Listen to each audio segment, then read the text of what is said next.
The gentleman is recognized. Thank you. I want to thank my delegation colleague, Congressman Mast, for drafting this important bill, the South Florida Clean Coastal Waters Act of 2019, to address the HABs problem, the harmful algal blooms, and improve water quality in Florida. I also want to thank Senator Rubio for introducing the Senate companion and give credit to my predecessor in Congress, now Governor DeSantis, for prioritizing clean water at the state level.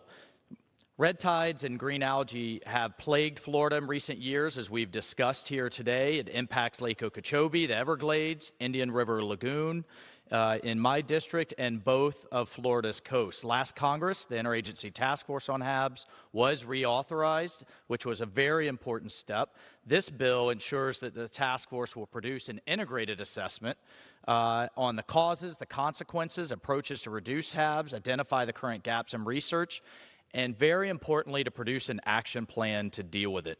The focus of the task force is the Everglades. The health of the Everglades impacts water quality across the state.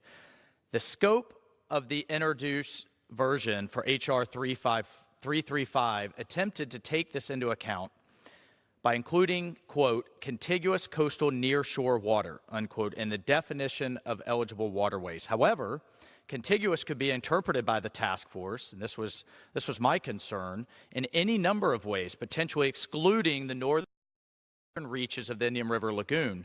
The entire Indian River Lagoon is part of the National Estuary Program, and the southern section is an Army Corps of Engineers authorized reservoir included in the comprehensive Everglades Restoration Plan. According to the Army Corps, Indian River Lagoon is, quote, home to more than 3,000 species of plants and animals and considered the most biologically diverse estuarine system in the continental United States, unquote. This dynamic ecosystem is sensitive. It's important to the environment for those reasons, but critically, it's also important to our economy. And a 2016 economic valuation study found that the output of the lagoon is about $7.6 billion annually. So for these reasons, it's the right thing to do to ensure the HABs task force includes the entire lagoon.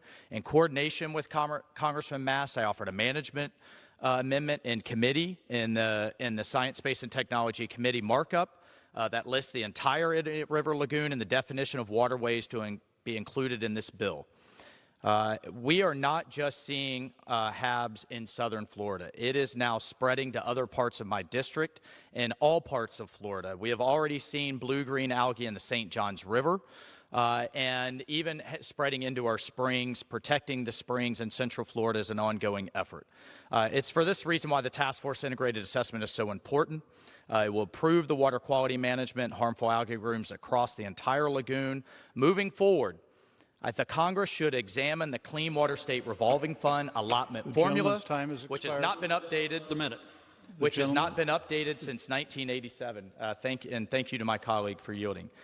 Importantly, in 2018, Florida received the third lowest allotment per capita, according to the EPA, yet it has the third most significant infrastructure needs in the country. This is unacceptable, particularly for a program so important in a state where water is so critical to our way of life.